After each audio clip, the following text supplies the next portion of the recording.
I think this thing's working. It's episode 346 of Lopez Radio, at Lopez Radio for all social media, and we're live on twitch.tv/Lopez Radio. So if you're watching / listening live, hello. If you're listening after the fact, hello again. Joining me today on the show is the original guest, the original gangsta, the blue one himself. It is my personal Jambi, my personal Jesus, Lord Fagin. Hey man, how are you? Dun, dun, dun, dun. Jesus is king. Long live Jambi. Long live Jambi. Fagin, good to see you, man. How's it going? 346. I was looking the other day. We're trucking through what is year 7 right now of Lopez Radio. God, and that's just the official years, because there's a lot of lost content in the years prior. There's a ton of it, actually. There's Back a ton when of I was it. still flesh and blood. That's right. Back before you were sucked in by the internet and machines and all that stuff. How are things out at the facility? You mentioned freezing rain the other day when I talked to you. Yeah, we didn't even make it to fucking November. Oh no. Before the super cold precipitation started coming out, and gotta love this Chinese hoax. Gets better every year. I can't believe it. Well, it's been a while since you've been on. It's actually been a while since I've had a guest on outside of having Krista on a couple months ago. But it's good to have you back.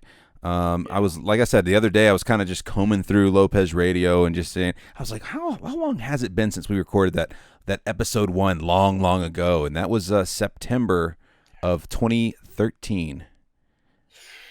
So we're over the 6-year hump right this second, which is, it feels like it was just yesterday.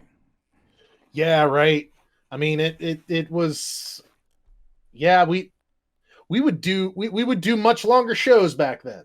Oh man, it was like we had nothing else going on. It was as if we lived in our fucking respective studios.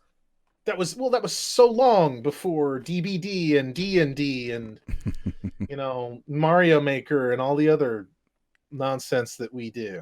It's so much stuff has changed. So much fucking stuff has changed. But I'm excited about this. Twitch has been doing really well, and I was like, you know what? I've done a couple of these before. Me and you've done one on Twitch before, and I've done one with Brad Warden out of UK, like on Twitch. This is like the third one ever that I've done live. So for those watching live, I will have chat up. I might not be really, as interactive as I am when I stream video games, but it'll be there. And I do have the notifications turned off so people can't just bomb the shit out of my recording. And they'll do it too. They will. They'll do it. They're a bunch of assholes. They're a bunch of lovable assholes. Maybe next time. Next time. Trust me, I will forget to turn them off at some point. There will be a time. But it is good to have you on. And I'm trying to think where to even start. It's been so long since I've actually done this with a guest. I was thinking the other day, just a random thought before we get into our normal whatever we get into. This might even send us in a couple directions. I was talking with some friends the other night at dinner, and I was like, what the hell? Let's see. How do I put this? Nostalgia is fucking huge right now. Like, it feels like it's bigger than it's ever been. And I was thinking, will we know? Is there a way to tell what's going to be the mark of the teens, right? We're in the teens, we're in the tens, whatever you want to fucking call it. Do we know what that mark's going to be? Because the 80s have a very fucking definite feel to them. The 70s have a definite feel to them. There's a vibe. The 90s even.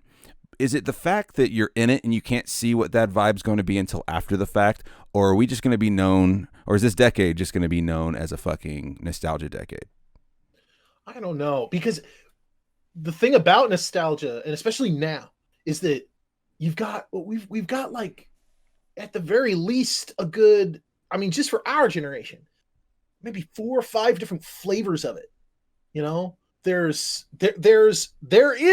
a bit of 70s nostalgia, even though we were born in the 80s, because the thing is we were still consuming a great deal of 70s culture when we were little children.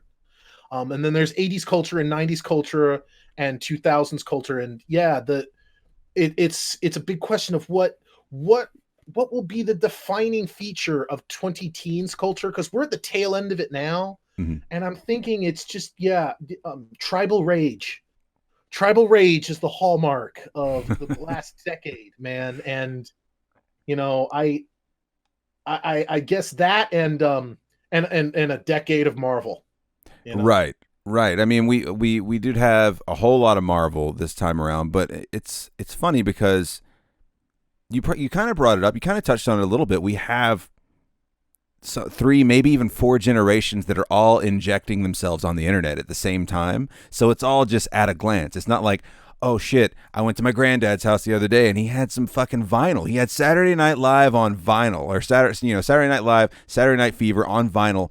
It was so cool to hear that. I hadn't heard it in for fucking ever.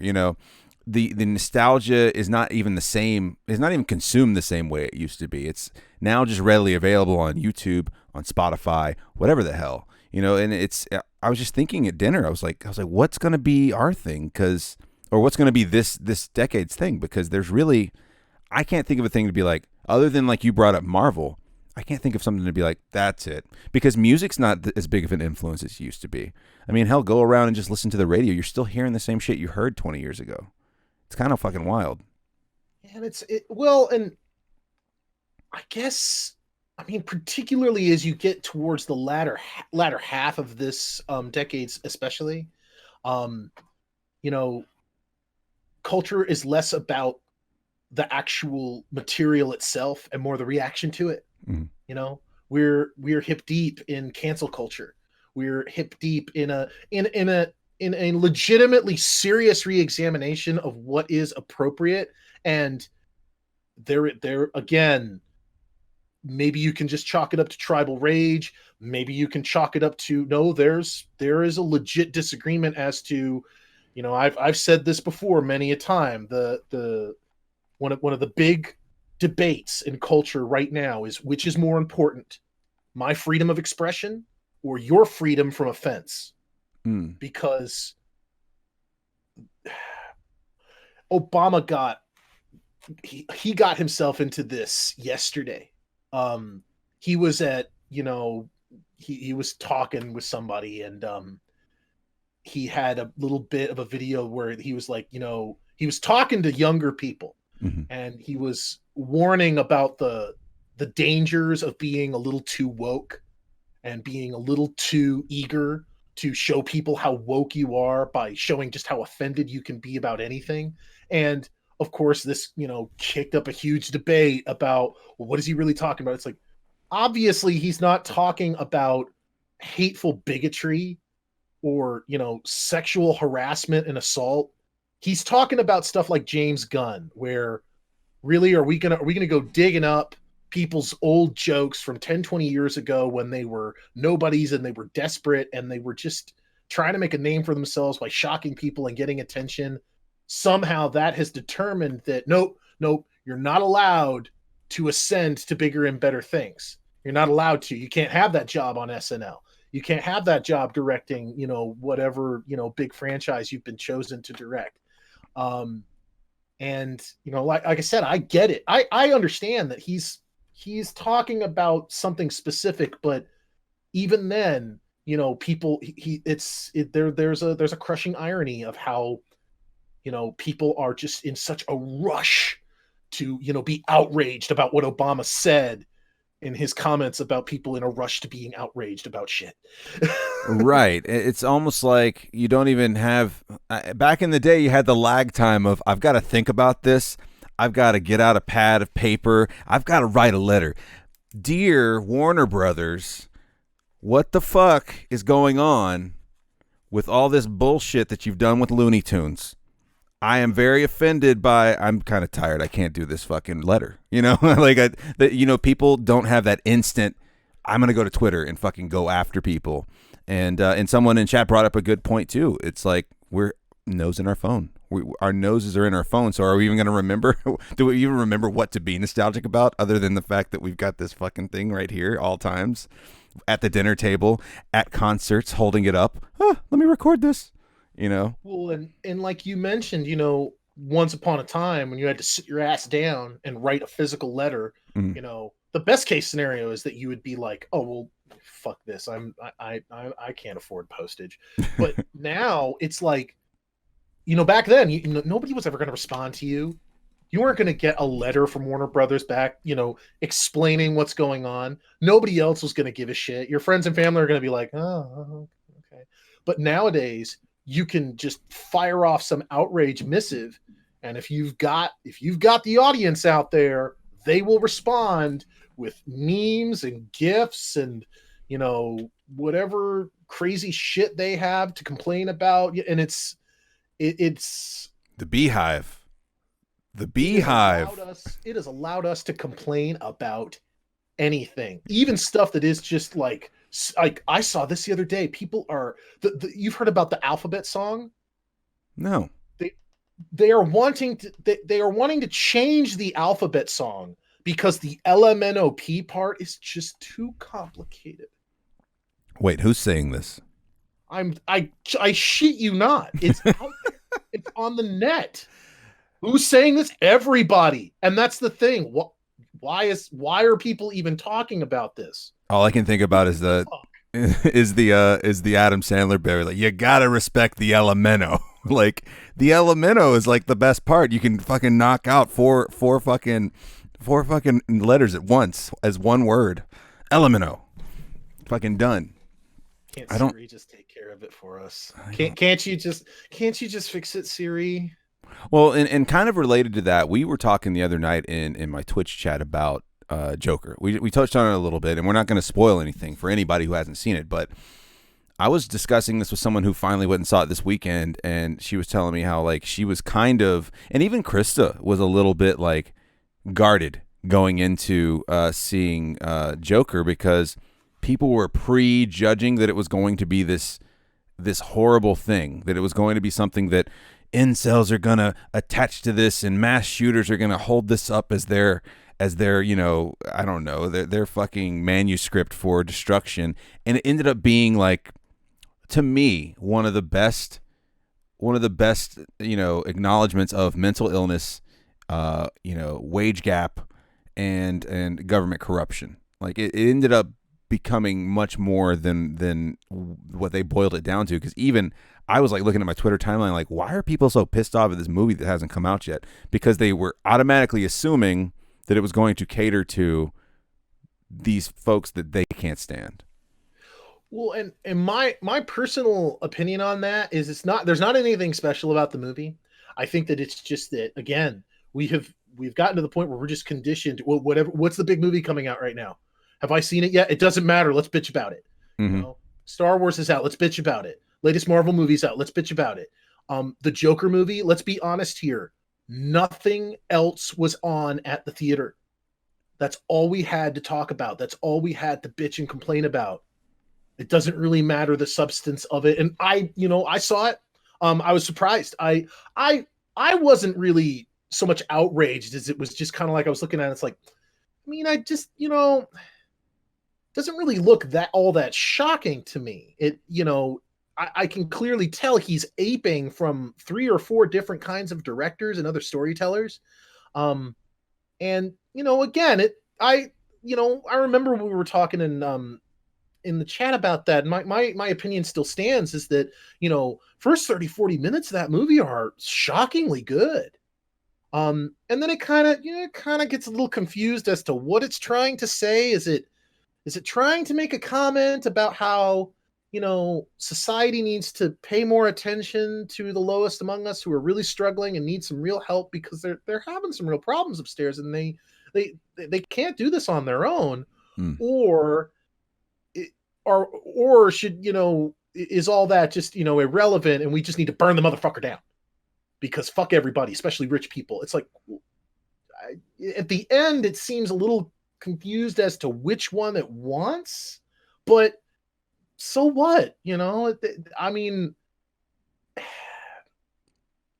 yeah, I didn't, it wasn't some, I didn't look at it and I didn't see it as some clarion call for everybody to go dress up like a clown and, start a riot. And Yeah. even if it was, people wouldn't have been dressing up like clowns and starting riots because of that fucking movie. They'd have been doing it for any number of other reasons in their lives. Well, they would have been doing it Even just to do it regardless of reason. right. They would have been doing it like for, you know, Marilyn Manson, Grand Theft Auto. They would have been doing it for something else a long time ago.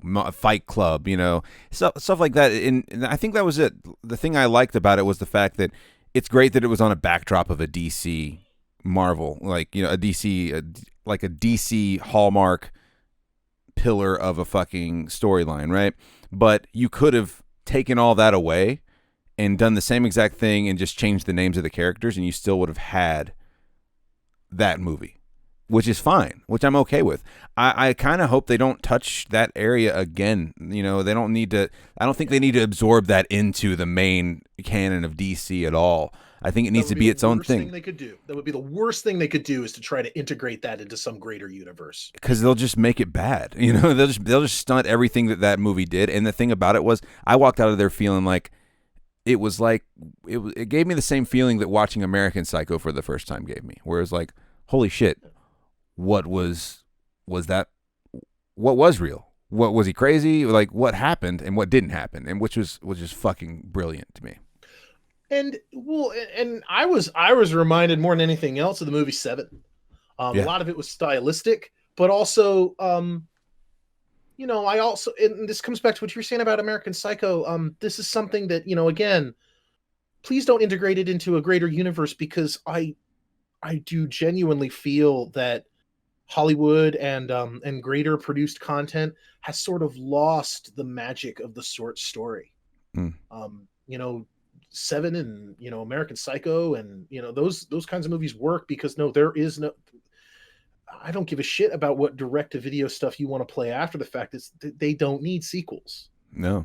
You try to keep going with it, you're going to rob whatever meaning you may have been able to get your hands on. So but full props to Joaquin Phoenix. He did great. That's a rough role to really sink your teeth into, I imagine. But it was all right. I do think that, once again, the whole hullabaloo about trying to pin him in a corner during press junkets, it's like, yeah, what was that about? Someone brought that up. Yeah, someone brought that up about him being on late night shows, and I wanted to go watch it today, and I just didn't have a chance to. So, but someone was saying that, like, Jimmy Kimmel was kind of a dick to him and shit like that. No, the thing is, that turned out to be scripted. What happened was, so he goes on Kimmel's show, and Kimmel showed an outtake of him giving shit to the cameraman, because cameraman was kind of whispering and trying to maybe give him some suggestions of what to talk about and what to riff off of, and he's sitting there like, can you just shut the fuck up? You be the cameraman, I'll be the actor. What, you want me to make some riff off of Cher? Make some joke about Cher? That's fucking dumb. I'm trying to find something here. Just leave me alone. And yeah, it looked kind of embarrassing, but even at the time, you're like,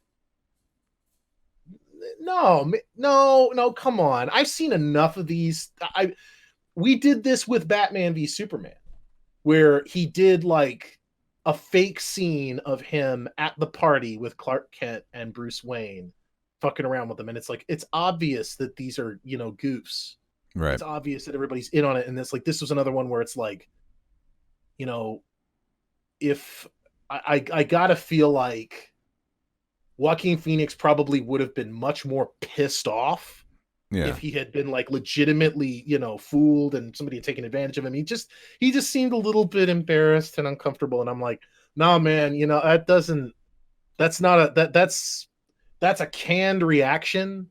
And I don't know if that was designed to take attention and oxygen away from what was going on around it otherwise or what. But yeah, I mean, maybe that's what this decade will be known for. Was that real or was that a fake decade? Did that actually happen or did it not? I mean, I think the time, the couple things that come to mind for me are Jerry Lawler and Lloyd Kaufman, um, or Andy Kaufman. I'm sorry, Yeah. Andy Kaufman and Jerry Lawler. That whole thing that they went through with on late night TV way back when, and then Joaquin Phoenix again when he was doing that "I'm Still Here" fucking show. Remember that, or movie? And he was going around acting like he was a fucking train wreck.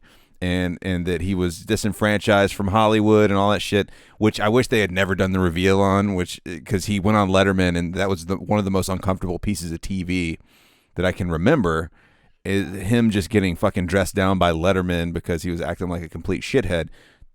Eventually, it came out that that was all kind of staged, but that was before we're doing this so we can get views on YouTube. It was just that as a fucking bit, you know?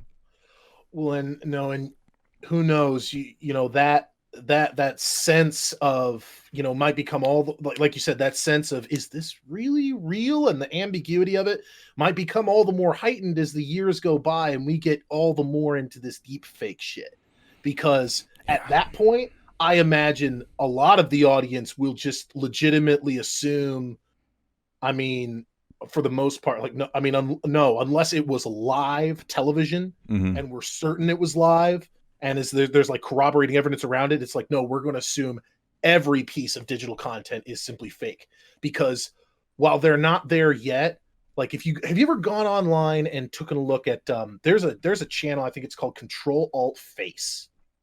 Um, they do deep fakes where the best one I've seen, like some of them are kind of like they made one where it was they took bits of Taxi Driver and put Al Pacino's face from Scarface I have seen on the those. Taxi Driver stuff, and it's like I'm looking in that and it's like okay, this is not impressive because you took a thin dark-haired white guy's face and put it on a thin dark-haired white guy's body. Right. When Samuel L. Jackson is starring in Taxi Driver, and I believe it, then we can talk. But that being said, um, have you seen the ones where they took Jim Carrey's face and put him in Shining? Yes, I've seen that one too. Those are very eerie. It was really good. I was like, did they go? Honestly, when someone sent it to me, I didn't know what that whole deal was, and I was like, did they just go through and pay Jim Carrey just to do a project to re-record some of the scenes in The Shining? Yeah, and I suspect that stuff's only going to get better. And these days, like we're going to kind of look back at the time now with a sort of wistful sense of wonder where oh man, remember when it was just like people screwing around like putting actresses on porn stars and we were just goofing around and like now we're that's we can't tell whether or not Putin is actually dead or not. Yeah, that's kind of wild, right? We kind of went through that with Castro for a while, where they were like, we don't know if that motherfucker's dead or not. He should be. He's pretty fucking old, but we don't know for sure. And then you see some of those fakes that came out a couple of years ago where they were taking video footage of politicians and they were making it look like they were saying other things. They were making the mouth, they were basically, modifying the mouth to make it look like it's saying something different on top of being able to use voice masking to make it sound like they're saying the same things too. And it kind of almost reminds me of a better version of like in Forrest Gump and some of his flashback stories, he'll be like there with JFK and he's like, I believe he said he had to pee kind of thing. And it's like they're just kind of barely manipulating it just so it looks like he's saying what he's saying. But they've gotten really good at that too. They've got a whole video of Obama giving a speech that he never gave, which is kind of weird. And well, then on top of that, it's like that's just the sort of homebrew out of your basement technology right now. On the other side, you can see the kind of the wild de-aging tech that Hollywood plays with, where that's more than just a matter of we'll put your face in like put bits and pieces of neural network AI faces on somebody. They've altered it to a point where it's like, yeah, I mean, obviously you look at it and realize that's not normal. I get it that Robert Downey Jr. is not that young anymore, But fuck if he didn't look like they somehow made a time machine and went and got young Robert Downey Jr. into the studio for 2 days to do those scenes. Or even something as subtle as making a younger version of an actor look like another actor, like Looper, like when they had Joseph Gordon-Levitt look kind of like a young Bruce Willis, just because they changed some of the way some of the features on his face looked. And you're kind of like, holy fucking shit, man. The first time I really remember it sticking out was when the Tron 2020, what was it called? Tron Legacy. Tron Legacy, when they made the younger Jeff Bridges. And it was weird because, like, looking back on it, all the scenes where he's in the real world and it's normal lighting, he looks fake as fuck. Right. They kept him dark. Right. Yeah, when he's in the computer and shit, and it's all this like weird ass, like hard orange lighting all around him and stuff. Oh, well, he looks all right, you know. Mm-hmm. So yeah, and it. I mean, don't get me wrong. You know, your mileage may vary because while that stuff, like, again, I think that Disney is kind of the undisputed king of that tech right now because the Marvel stuff has been looking really good. But then, you know, then they did the Rogue One stuff, and that was like, especially Princess Leia's like, oh, the uncanny valley is just a little too wide on that one.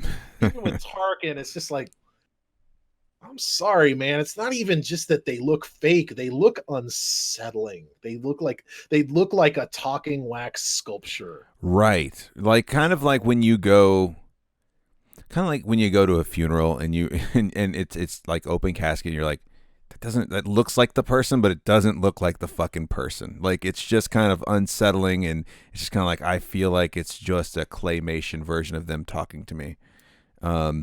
You know, when you're talking about those enhancements in movies and like you're talking about in the Rogue One stuff, I don't know. I mean, we've talked about this before when Robin Williams died. We had a podcast and talked about him with Tyler Brady, and we were talking. The discussion came up of digital likeness rights of people, and how that's going to be probably already is a business, probably already is a contract business where it's like, okay, Dwayne "The Rock" Johnson, we're going to want to put you in movies for fucking decades to come, but we want you to look like Dwayne right now, not Dwayne in 20 years. We want you to look like Dwayne right now. So we're going to pay you X amount of money for likeness use of your image in 2016 or your image in 2020.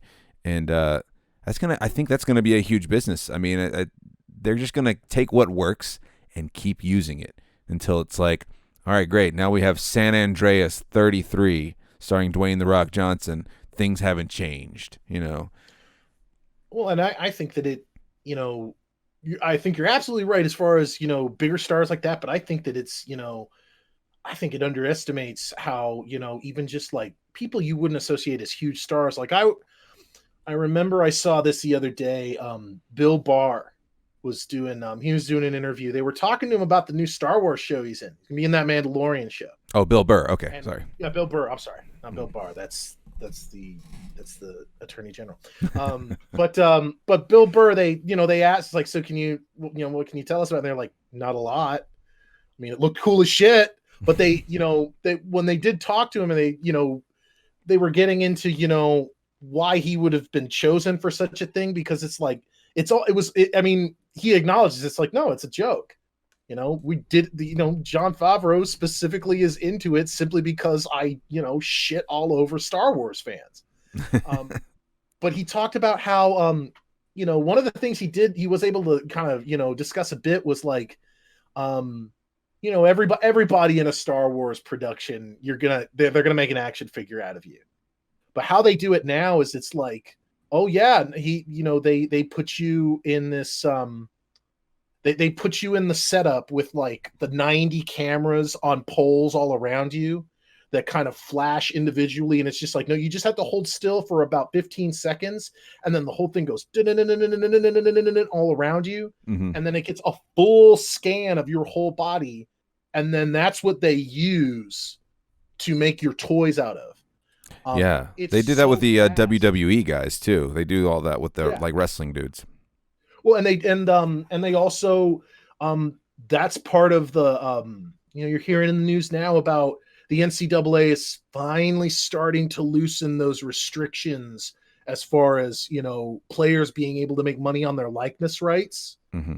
That's part of it was, you know, do you have any right to drag these people in and take pictures of them so that you can put them in EA games, Yeah. that they're not going to make any money off of, but it's still them, Right. So yeah, I think, and that of course just begs the question, when is it going to become necessary for all of us to have that on there just to make sure that it's really us, Right. and It's that's the kind of, it's the release consent for existing, basically.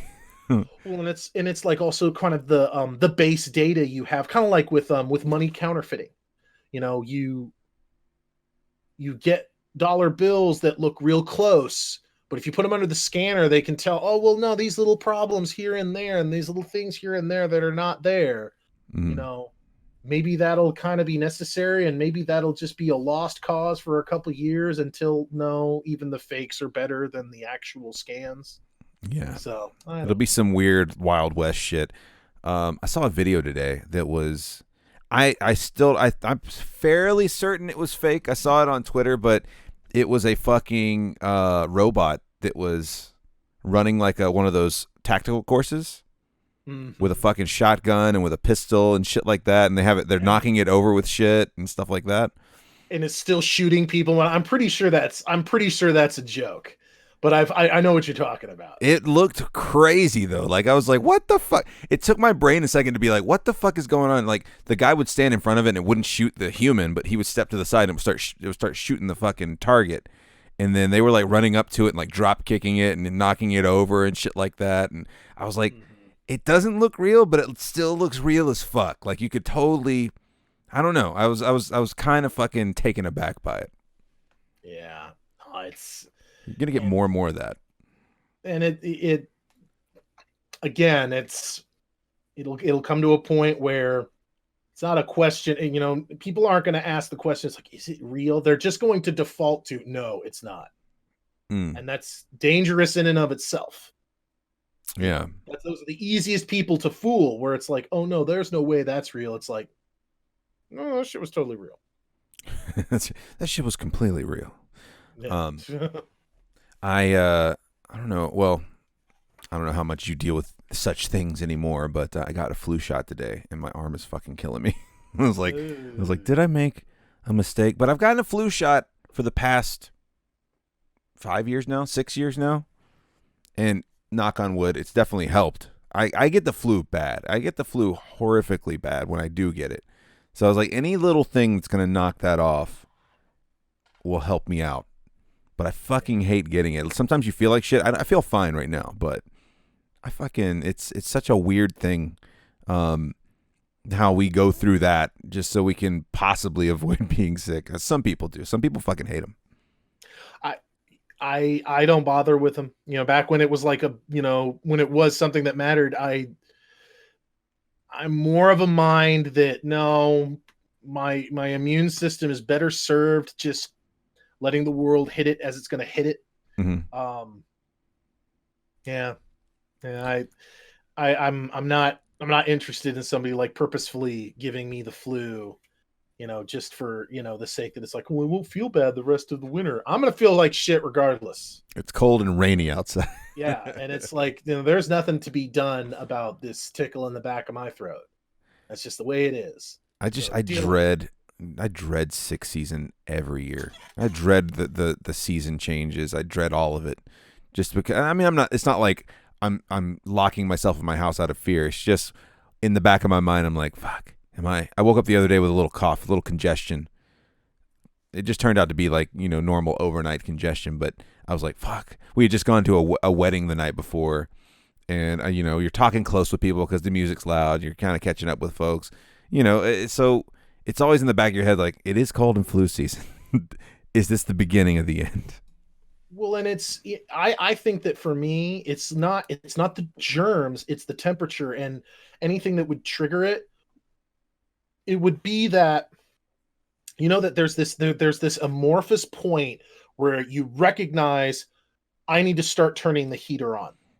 Mm-hmm. And usually the biggest sign that I need to start to turn the heater on is that my voice is sounding rough and, I'm feeling it. And it's like, yeah, okay, I guess it's time to start turning the heater on, because normally I enjoy it pretty damn cool. Especially in the winter, I'll go, not nutsoid with it because, cooling's an issue for me. But yeah, once you get into that time where you know that it's going to happen sooner or later, and Mhm. it's not a matter, I mean, yeah, it's not, for me it's not a matter of, it's like, oh no, we're starting to get freezing temperature at night, I need to turn on the heater so that the pipes don't burst. It's more of a, I need to turn on the heater because that's what's going to make me sick at night, Right. you know. Um, yeah, we haven't gotten there yet. We're not quite to freezing rain yet, but it's getting cool. It's still bearable to have the windows open at night, which I love. Um, but I'm sure it's at some point this fucking basement in this studio, the ground gets cold enough to where your feet are just constantly cold if you're in here for a long amount of time, and I'm not Oh looking yeah. forward to that at all. I mean, it's better than the searing heat, but I'm really not all about it at the moment. Put them socks on, dog. Yeah, absolutely. I don't ever walk around with socks off. I pretty much keep socks on at all times. Like it Mm. just I don't like sandals. I don't like flip flops unless I'm at the beach or I'm at a pool. Like that's the only times. But I love shoes and socks. They're the fucking best. I like barefoot. Walking around the house with shoes is, I don't know. I was conditioned from an early age not to do that, more for cleanliness purposes. But now it's like, no, there's something. It's like wearing a hat indoors. It's like, I'm sorry. This is wrong. I What was that shouldn't be shit doing called it. back in the day? Foot and mouth disease? Was that why they made people start wearing fucking shoes in public? I don't. I I don't. I don't know. I I don't don't know. remember. What else has been going on in the world of Fagin though, man? It's been so long. I mean, Um. Well. Let's see. So I got that Mortal Kombat 11. That's yeah, been pretty. That's I'll be honest. I'm pretty damn happy with what they've done with the last three Mortal Kombat games. This last one, Mortal Kombat 11, is probably the best one they've made. yeah. I Um, don't. I feel like I don't hear about it as much as I heard about X. I don't know why, but like I mean, anybody I do come across, like I ran across when I went to TwitchCon last month or 6 weeks ago, wherever it was. Um, we were in line to get inside behind some dudes who they played Dead by Daylight, but they were mainly Mortal Kombat guys, and they were talking about it, and they were really excited about it, and they were talking because that was right after the news broke about the Terminator, all that stuff. Um, mhm. and you had sent me the video for that, which looked fucking incredible. Oh yeah. Well, that was what made me finally pull the trigger on it. Was normally with I've gotten to a point now. This is something that's been just a habit with a lot of games where, especially games that that they're going to have a lot of follow up content. Mhm. I will wait for like the deluxe edition, where it's like, can you please just give me everything that came with this game, Mhm. you know? And it's and hopefully by that point it's kind of come down in price, to a reasonable level. But I got it a little earlier this time because the sale, like, I had guaranteed, it was like, oh, you'll still get all that extra shit, but Mhm. it's like it was on sale, so I went ahead and did that. Like, I know that there's they haven't released all the characters they're gonna have for it. I know, I mean, obviously Terminator's out now, Shang Tsung is out. The pre-order character was Shao Kahn. But I know that Joker's in the game, and I know that Sindel's in the game, and I think that's it. Spawn, But right? Spawn. yeah, Spawn. That's true. No, you're right. You're A right. lot That's of the people first were time. pumped about the guys who were talking about Spawn in line. They're like, I can't wait, dude. It's gonna be great. Yeah, it's the first game he's been in since Soul Calibur 2, I think. Yeah, Soul He was Calibur the too. Mhm. Yeah, he was the Xbox extra character for Soul Calibur 2, which that sounds cool to me. But no, Terminator's great. Terminator, my favorite thing about Terminator, like, obviously I was more into the idea. It's like, can I just be like the metal Terminator and beat people up like that? And you can't. That's a little too cool. But they will let you, like, it's a setting you can get where it's like, yeah, once you get to the point where you have almost no life left, you can kind of melt that crap off, and then your hit animations won't trigger. Doesn't matter how much you get hit, it won't stop anything. But no, I do like how the uppercut is not an uppercut. He just ducks and then just shoots up with a shotgun in your face. You know, That's really fucking cool. Just watching that video, I was kind of like, man, they could do a fucking movie like this. The CGI has gotten really fucking impressive, like really impressive in the games, and I just don't. Every time a Mortal Kombat comes out, I'm like, how does it get better? Like, when's the next? Like, I said that about X, and then 11 came out. I was like, all right, well, you got it. That works. And then they've been showing a lot of fucking commercials for the new Modern Warfare on TV, and Chris is like, holy shit! I thought this was a preview for a fucking movie. This is a video game. I was like, yeah, it's a video game. That's been the weirdest thing I've heard about that. Is the biggest complaint people have about that game right now is the levels are too big. Yeah. I'm like, seriously? That's the complaint? That's the fucking complaint. It's like it's a fighting game. Who cares what's in the background? This game looks too good. It's Right? well, you've got games like that. You've also got the fucking what just came out? Outer Worlds just came out, right? And people are fucking crazy about it. I don't know if I'm going to be able to fit it in, because I mean, there's still plenty of Hitman stuff that I play. Mm-hmm. And it's weird. Like, we were talking about this the other day. I didn't realize it when I had last mentioned it, but yeah, they moved back Doom. Yeah, they kicked it back. I'm so angry about that. Not angry about it, but it's like that was kind of my fucking plan. I was ready to do that. I think that was a lot of people's Christmas morning this year, and yeah, it's not the only one. A bunch of games have gotten shifted back, and I'm like, why? Are they all just not done yet, or are you worried about having to compete with other games? What's the deal here? Because I mean, for a minute there, it was seeming like this November to March window was just going to be, stocked full of all kinds of great games, but not no more. And now it's all going to be kind of after March and April, which, okay. That's when sure seemed sure of it back at E3, Well, Bethesda was sure of a lot of things back at E3. I mean, let's be honest. It hasn't been good. I watched a video the other day that someone posted on Twitter that was, I don't know if you ever watched this guy. It's called The Jimquisition. Yeah, I'm familiar with that. Yeah, and he did he basically was doing a review on Outer Worlds, but it essentially just turned into why we don't need Bethesda anymore. And it was basically talking about how they really fucked up the Fallout franchise, and these guys came through and did the game that everybody wanted and didn't get out of Fallout 76. Mm-hmm. And it was fucking brilliant. He just fucking brutalized them, and I was like, holy shit. Like, not that I give a shit about those games. I've always thought Fallout looks like it's fun, and I know several of my friends fucking love it, and I gave it a shot. I really didn't get into it, and I know there's a lot of people that are, really pumped about Outer Worlds. But you can't really deny how shitty Bethesda has kind of come across with the last couple of offerings. I think that, I mean, I've heard a lot of people kind of talk about how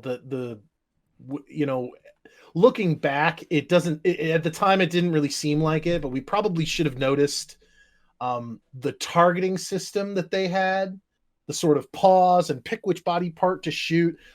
We should have known at that point that, y'all don't get it.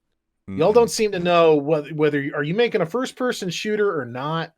Yeah. You seem to want to, and then also just sort of the New Vegas is another one of the, like, New Vegas was made by Obsidian. Yeah. And looking back at it, like, everybody's in kind of agreement. Yeah, the current generation of Fallout games, the one it is the best, no question, is New Vegas. And yeah, it was Obsidian came in, took a look at what Bethesda had done and said, okay, let's show you how this is actually done.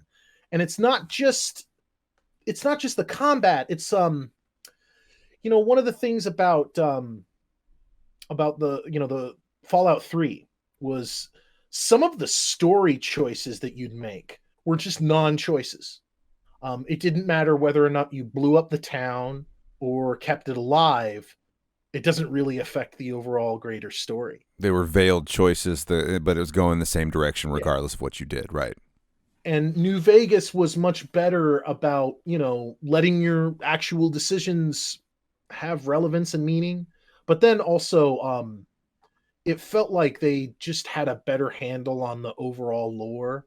Um, as a longtime fan of the series, like back when it was like in PC mode, back in the 90s, it just felt like they had picked up a whole lot of threads back then that are in Fallout 3 and Fallout 4, but it's just like they're perfunctory. You don't actually flesh out this stuff. Yeah. You don't ever take those, factions and characters and ideas greater and in further directions. You kind of just make up your own ideas, which begs the question, well, then why does it have to be Fallout?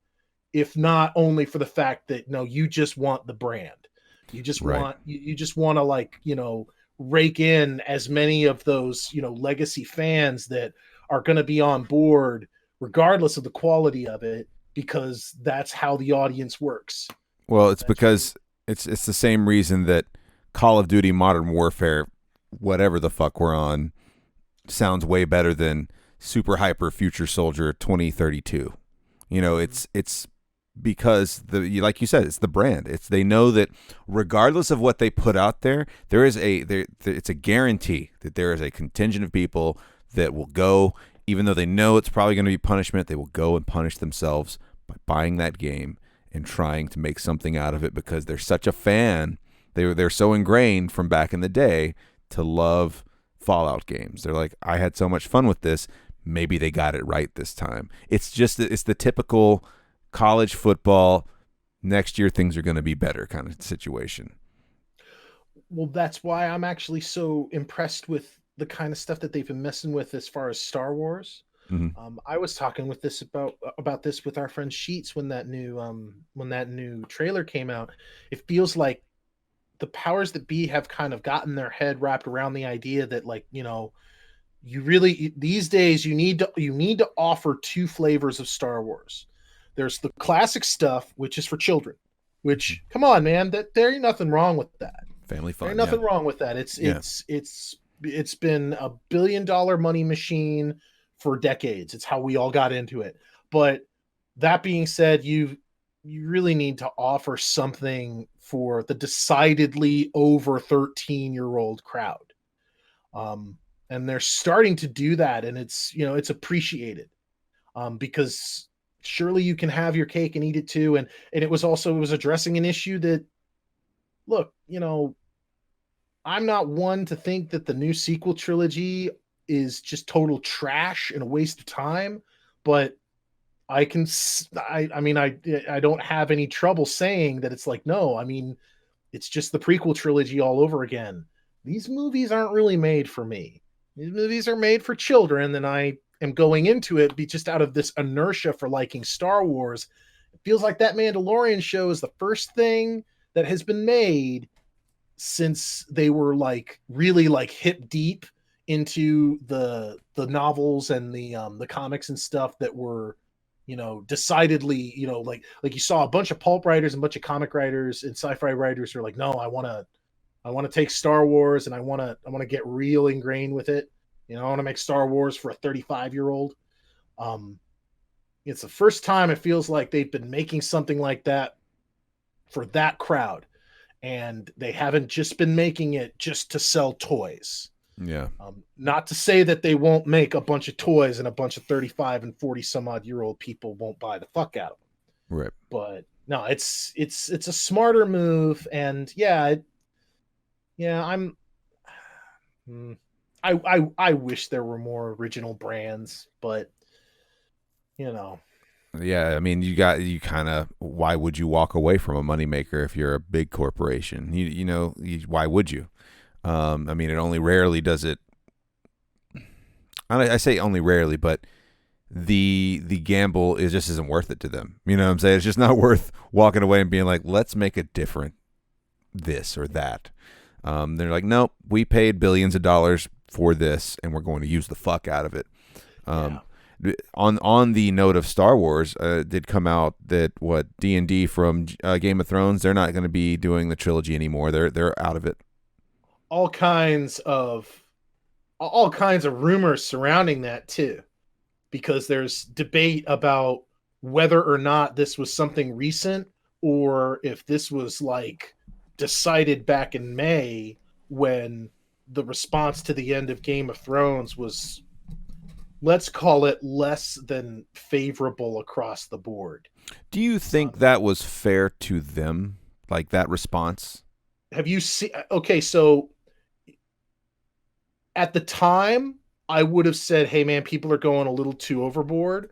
But the last couple of months there have been two things that have made me kind of think maybe these guys really have actually no fucking business being in charge of anything big like this.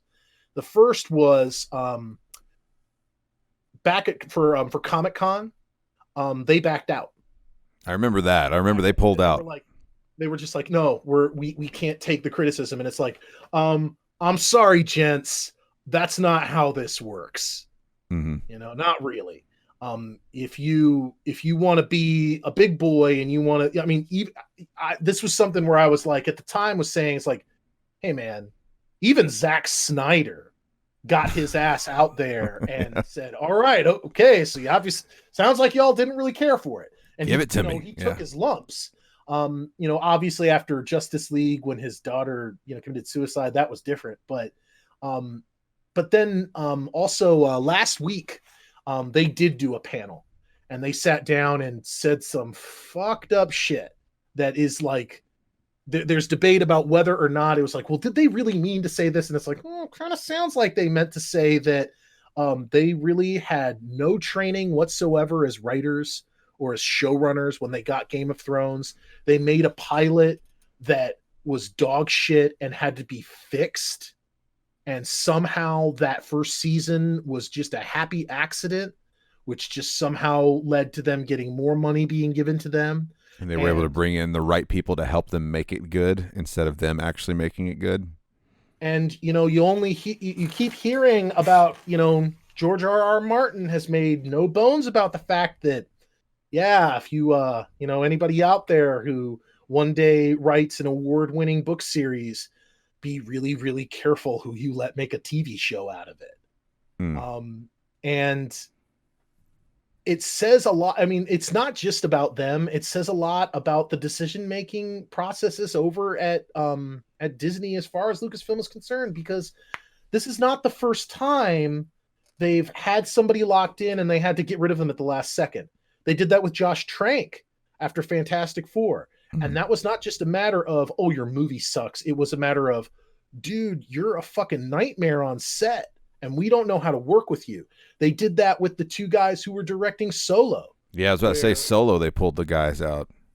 And it's like they had to reshoot 70% of that movie. And it's like, it seems that J.J. Abrams and now Jon Favreau, it's like, did y'all not get it into your head that you need to get like good directors to do this stuff? I think I've heard people talk about how what might have happened was they got a little bit too into the idea that, when George Lucas first made Star Wars, he was a nobody, and he was making really weird esoteric films that were not profitable. But all of a sudden, deep down hidden inside, was a genius filmmaker who was going to make $1 bajillion. And it's the same thing with Rian Johnson.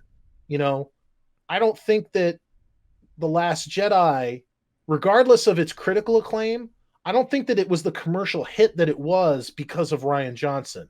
It was a commercial hit because it was Star Wars. We'd have gone to see that movie if Weird Al Yankovic was directing it. Mm-hmm. So Wouldn't have been bad. I mean, I'm glad from what I hear. Um, yeah, they got rid of the two guys from Game of Thrones and decided to go with Kevin Feige instead. And it's like that sounds great. You know, if there's anybody that can steady that boat, it's him. You know. Yeah, yeah. I mean, I could see that, and I don't know whether it's related or not. In the same week, announced that there was that they've decided to pull the plug on a prequel to the Game of Thrones. I don't know how much that has to do with D&D, but that was announced They today. I think they pulled the plug on whatever it was going to be, the Long Night or whatever they were going to do. well, they pulled the plug on that, but they did announce that they're moving to they are going to do the Targaryen series.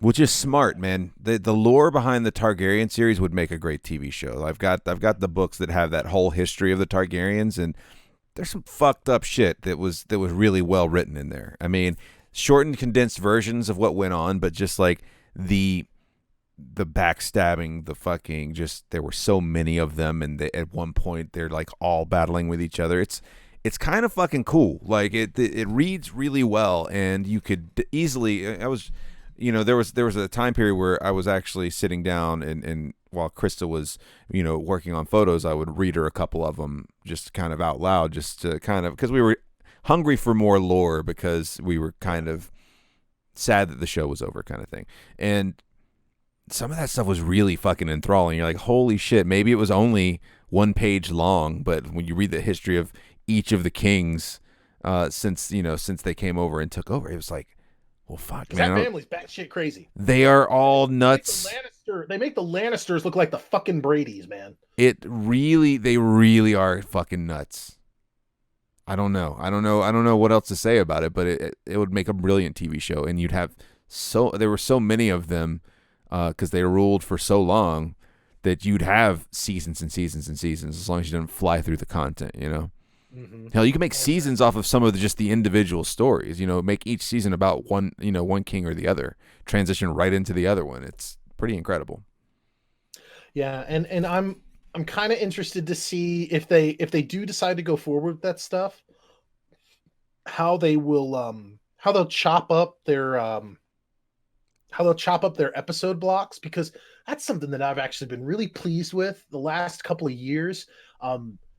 They're getting a lot more into this idea of no, you don't make 13 episodes, make 8.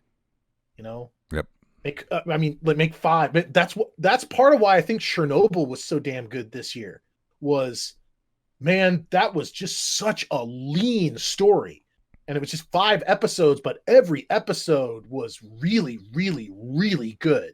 There was no, and you could tell, oh yeah, man. I mean, we could have added another 8 episodes of character development filler, but no. I think it would have robbed the impact of Yeah. like the pet hunting crew. I can see how it's like, oh yeah, we could have spent like 3 or 4 hours with those people. It's like, why? How much more depressed and awful does this kind of work need to be made to be? Yeah. Just let it be what it is. Yeah. The story is a lost art, and we need to reclaim it.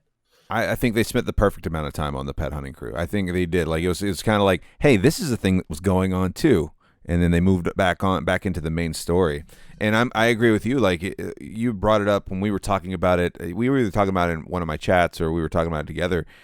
The Chernobyl miniseries was fucking terrifying because it was real. Like it really happened. Like you were like, this shit is scary. Like it's scary what happened. More like a horror show It than was so like fucking... a historical biopic, man. There was something I remember when I was first describing it to you, trying to get you into it. It was like that first episode where like they kind of chronicle like the immediate like after because they don't chronicle the lead up to the explosion. That's the last episode. The first episode is, okay, it's blown up. Now what? There is something almost supernatural about that burning core. And when they look in and it's like, it's got, man, that is not the right color for fire. No. Ooh. Well, and just the confusion, because nobody, like, the last thing on their minds was that there was a core explosion. Last thing on their minds was just like, well, what could have happened? And it's like, well, their skin's falling off and they're fucking immediately starting to die. Yeah. All those kids and those families on the bridge, and like they're getting covered in radioactive Oh particles, and it's yeah. like all these kids are like, it's 2:30, It's woo! snow. Yeah, everybody was like, "It's snowing," and they're like, "What the fuck are you doing?" Yeah, the instant burning of the skin. Somewhere, like, it's just, there's so many fucking terrifying things in history that just are so much more scary than any horror movie could ever be. It's really, that was honestly, and it's there's been some good stuff on the tube this year. There really has. That was easily one of my favorites. That was very good. Um, like The Boys a lot. That was another one that just kind of felt like, man, yeah, And it came out of nowhere. It came got fucking out of nowhere. just enough episodes to get me what I need, and left me on a nice good cliffhanger so that it's like, oh, I'll be back next year. But yeah, it didn't go too far. Well, and Urban was just fucking great. Like, come on. It's just, Just and I'm also all the happy that was a success for Amazon, because I know I keep hearing whispers every couple months, every 6 to 8 months, about how, oh yeah, man, we're still trying to get somebody to get the rights to Dread, because he really wants to pick that story back up. And I'm like, oh yeah, he's like the biggest fan of that movie. He really is, because it was really good. It was really good. I think do you think that just kind of barely missed the target for blowing up huge, because all of a sudden you got Joker, you've got Deadpool, you've got all these R-rated ultra-violent movies that are starting to come back around. Did that kind of just hit a year or two too early? No, I think that the problem was that it came out at an abysmal time of year. It was not properly marketed. If they had marketed correctly, it would have been fine. Because the thing is, while that movie did dog shit business at the box office, that movie has been nothing but profitable ever since it got out. It's been profitable on Blu-ray. It's been profitable on DVD. They totally made their money back and then some. Um, and that's why they've been really clear. It's like, we're not making another movie, because that's just not going to do.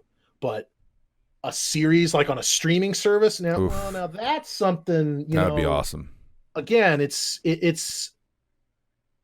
just a different. They correctly identified that the problem there was marketing, and streaming service stuff. That's a different marketing environment.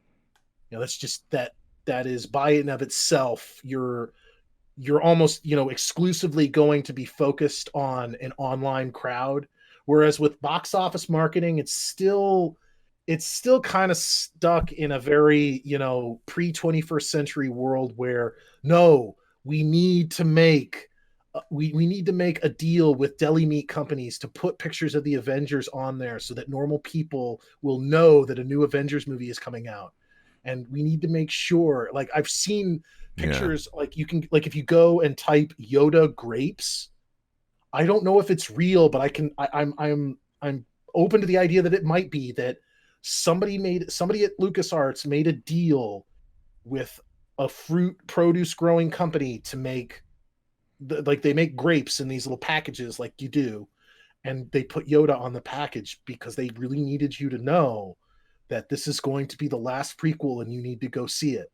And it's just that's not how Amazon would approach this at all. Right. Well, no, we're gonna put a small little bit in front of whatever the fuck else you're gonna be watching, and make sure that we tie it to our algorithms so that only the right people are hitting it. Because again, I there was nothing wrong with Dread. Dread was everything that it was supposed to be. It's just that people didn't know that it was gonna be out, and it's they found out after it was out of theaters. Yeah, I didn't watch it till after it was out of theaters. I mean, it's kind of one of those. I agree with what you're saying about the difference in the way that a streaming service markets versus a movie company or a production house. Like it's completely different because while Netflix does do billboards and shit like that, they don't do them on the level. They don't do them on the Stranger Things is probably the most commercial thing that they've put out there, but it's most of the stuff I've watched on streaming services, I got word of mouth. Like I knew nothing about The Boys until people were in my chat saying, "Have you not watched The Boys? What the fuck is wrong with you?" And I was like, I don't know. It's so much more grassroots feeling. And I think Dredd, for those who don't know what we're talking about, because a couple people asked, we're talking about the Judge Dredd remake. When was that out? That was 2016? No, it was 2012. Oh, wow. Shit. That didn't feel that long ago. But yeah, it's been a minute. But yeah, I feel like the grassroots of it, like it feels, I don't know, as much as people ignore recommendations, when a recommendation does hit, you're like, holy shit, I'm glad I listened to so-and-so, because holy hell, this is really fucking good. Well, and again, I think a big part of the difference is, coming back to what you were talking about with Stranger Things. I really don't remember any fast food restaurant having some sort of a big tie-in with Stranger Things, but that would be par for the course for a Star Wars film or Lord of the Rings or something like that, Yeah. And same thing with the collectible Batman cups for Batman Returns. the Pepsi can campaign for episode 1, where I mean, seriously, they made they made 20 different types of cans for that, and it's just I think that they just recognize that, dude, people don't want to be sold like that. They're much more open to, oh, hey, I saw this ad in front of whatever other show I've been watching that I'm normally watching. They're in a more receptive mood right there. Right. Yeah, that's what someone just said. They're already watching the platform, so it's easy to be like, hey, here's a 30-second snippet right before. They do it on HBO Go all the fucking time. It's like, hey, we've got the fucking, this coming up. Be sure to check it out, and then they move you into your show. And it's much more effective than, I mean, I guess with the Pepsi can thing and with the collectible, cups, they're still kind of, I don't want to say collectors are going away, but younger generations aren't collectors like older generations are at all.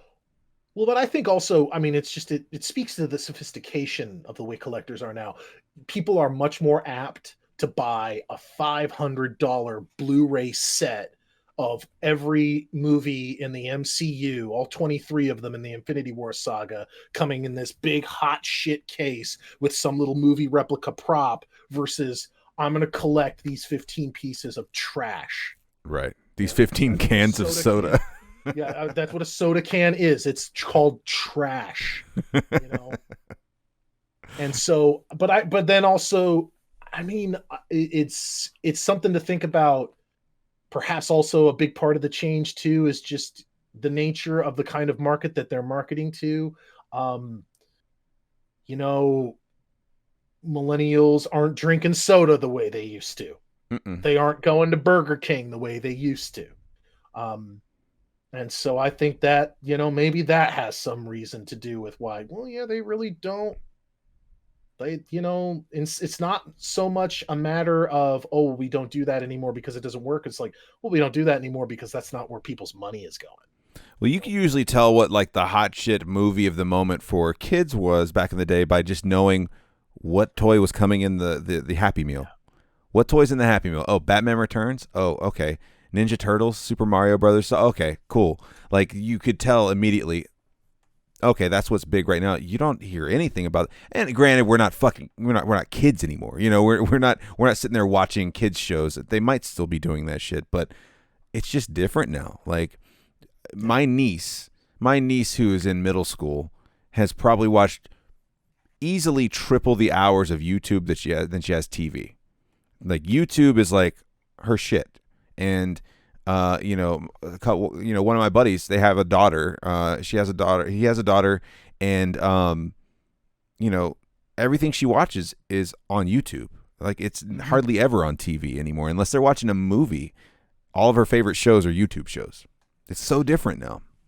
And yeah, YouTube has kind of become something that YouTube is just on. It's just on all the time. Always there. I I've kind of been noticing we've talked about this before. I don't know if we've talked about it necessarily in a podcast, but I've sung the praises of Lindsay Ellis before. One of her best videos she's made was about how YouTube content creators kind of change over time. The like you're familiar with the idea of the call to action, right? Right. Yeah, that sometimes shows just get to a point where they're filled with them, and a good example is I know I've told you all about this before. There's this dude who does cooking videos. His name's Cowboy Kent Rollins. Um, Cowboy Kent Rollins used to be like something that I was like I was geared towards every week. I don't give a shit what he's making. I'm gonna watch it just because I kind of like him and I kind of like his videos. But over time, success sort of ruined it. Where, his wife, God bless her, she's the one who's shooting it and she's the one putting it together. It's like at first she was not really there at all. She was just, she's just making it and putting them together. At the end of the day, he was the focus. The cooking was the focus. But now you'll cook up the same episodes and the same shows, and it's like, whereas they would once be like maybe 4 to 5 minutes each, they were very quick. Really just a matter of, nope, we're going to show you how to make this food. Okay. But now it's like, oh, well, yeah, we're going to spend that 3 to 4 minutes in a 17-minute video of them. Yeah, we'll have some, like, we'll cook this food, but then we're also going to have another 12 minutes of him joking with his wife, talking behind the camera. We're going to have a 1 to 2 minute bullshit montage music video that I'm not here to watch.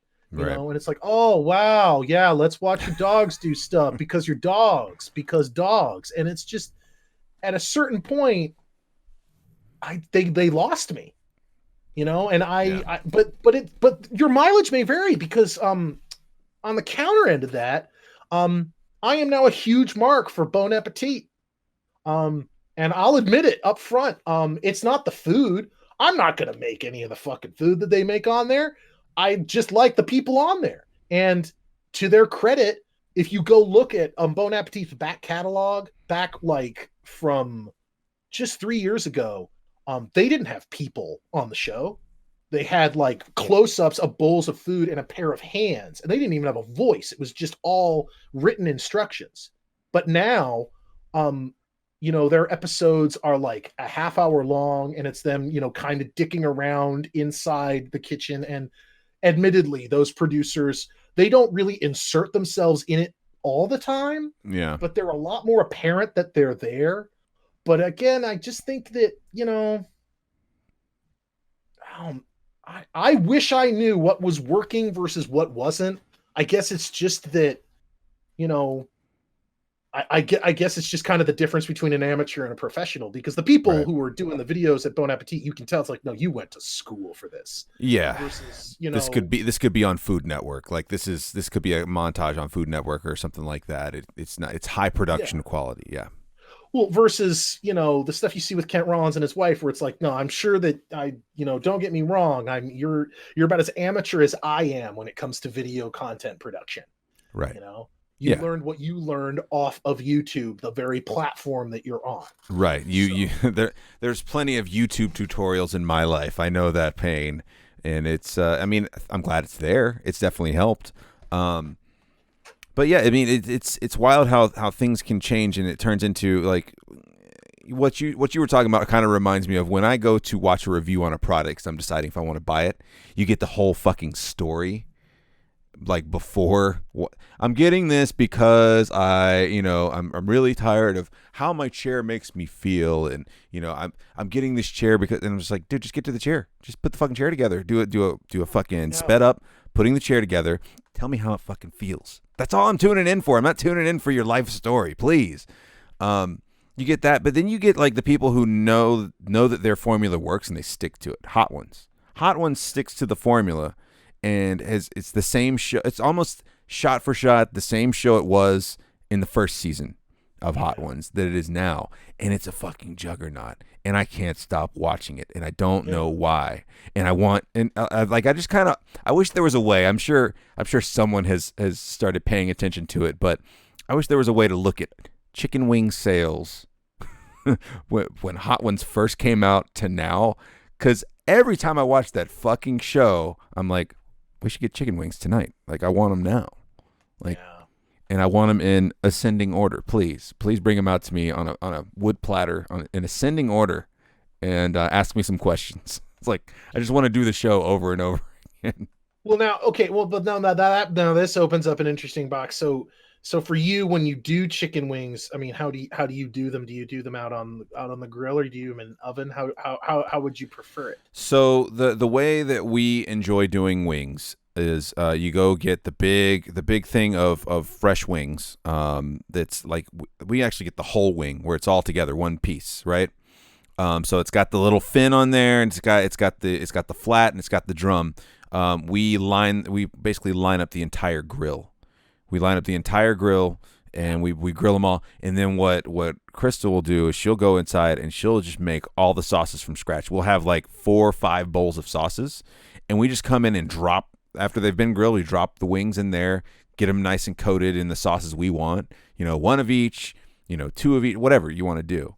And that's our favorite way to do it because you get all that variety. Because wings are wings to me. I mean, obviously they're great when they're crispy and fried too, but when you're talking about doing them at home, you can either, if you don't have a deep fryer, you're either baking them like you said, or you're grilling them. Grilling them's the best because then it's all about what kind of sauces can I throw on this bitch. It's like what's going to complement that chicken taste, and that's how we usually do it. What about yourself? Well, I have an intern at the facility, so he's got a Weber grill, and then he makes them, and then he feeds them in through a Matter disassembler, and then I can kind of ingest it. Mm-hmm. But so what you were talking about as far as what I like to do when it comes to the crispy wings, because it's always nice to have. I'm a big fan of, it's like, yeah, like you, it's like, no, I want like, make like 40 to 60, but make like 4 to 6 different kinds out of that big mass of it. Absolutely. It's always kind of fun to like, you're going to have your dry rub stuff. You're going to have your stuff that's sauced, but I also like to have like about 8 that take them and just bake just straight up normal wings. You don't need to put anything on them. Just when they're cold, put them in a bag with some cornstarch and dust them with that cornstarch, and then cook them out on the grill like that. They'll get real crisp. Another trick to try. This is something that's it's a French culinary trick. There's this, you can go get it online. Duck fat spray. You can spray that on the outside of it, and it'll make it just get a lot more crispy. It's a little bit more flavorful than butter. Not quite as much saturated fat, but it's like schmaltz. Right. But no, I'm not one that's I don't like crazy hot wings. I don't care for that. I don't. I gotta enjoy it. A great variety. I like I like having the honey barbecue and the mustard barbecue and the lemon pepper and the dry rub mesquite. Right. I like having all that together. Yeah. No. Well, the places that have it figured out are like, I mean, you remember back in the day going to Wild Wing, and I used to work at Wild Wing. Yeah, you did. That's right. Yeah. 2 for Tuesday. You get to try. You get your platter and just get whatever sauces you want in every combination, dude. I mean, I'm sure you do working there, but like that was your best scenario, You were talking before about how it's like, are you able to like, gauge how many, more people are getting it because of that show? The truth is, I don't know, because I remember those 2 for Tuesday nights, dude, we would go through 1,000 wings, no problem. People love wings. They're just so easy and universal, and you can make them whatever you want. They can be Asian. They can be, whatever kind of spice you want added to it. So I don't know. I think wings could be up there as like, I've always said like barbecue's my favorite type of food. Easily my favorite type of food, but wings, they're like their own thing because you can make them any culture. They're fucking amazing. It's one of those kinds of, there are some foods that just have tremendous variety on the base formula. That's the way pizza is. Right. You know, I mean, pizza at its most basic, it's flatbread with some sauce and some cheese on there, you know, and then from there, you can mix and match as you want. You can change up the sauce however you want. You can put whatever kind of toppings you want on there. We've gotten to a point in our current culture where the bread content of the crust itself is up in the air, where you can grind you up some cauliflower and some mozzarella and basically make what is, for all intents and purposes, from a texture point of view, a crust, but there's no carbs in it. Mm-hmm.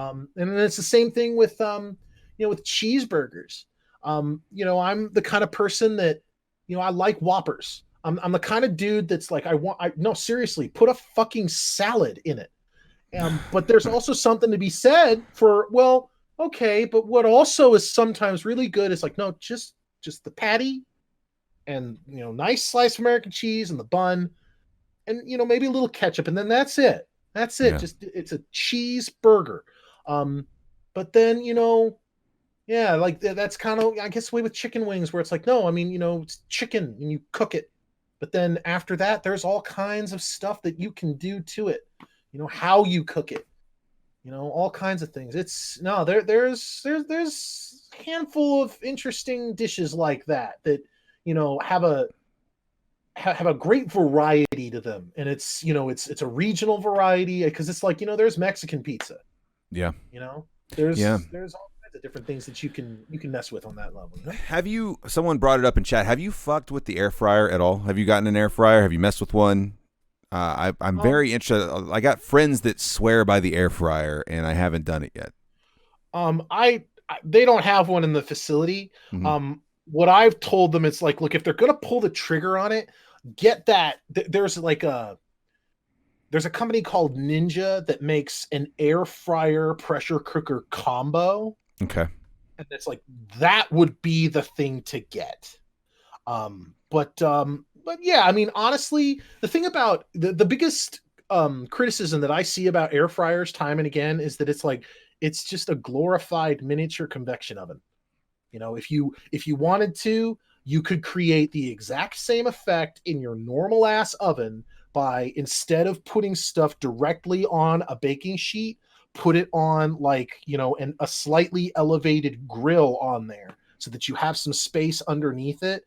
Mm-hmm. And you basically get the same effect. But at the same time, some people just appreciate, no, I just like having just a nice, simple little appliance up here that's easy to clean, that allows me to have a little more portion control, because it's a smaller unit, that kind of thing. So it's also faster. It's a time thing too. Yeah. Like, you're not waiting for something to heat up. I mean, just like that nice little computer where it's like, no, just, the computer says, it's like, no, what are you cooking in here? And it's like, chicken. It's like, okay, that's, it'll be ready now. And it's like, you don't need to worry about, keeping in mind, well, how hot does it need to be? How long does it need to be in there? The computer is that will take care of that. Set it and forget it kind of deal. Right. Set it and forget it. Popcorn. Well, you told me about that popcorn thing too. The what is that thing? The little popcorn bowl.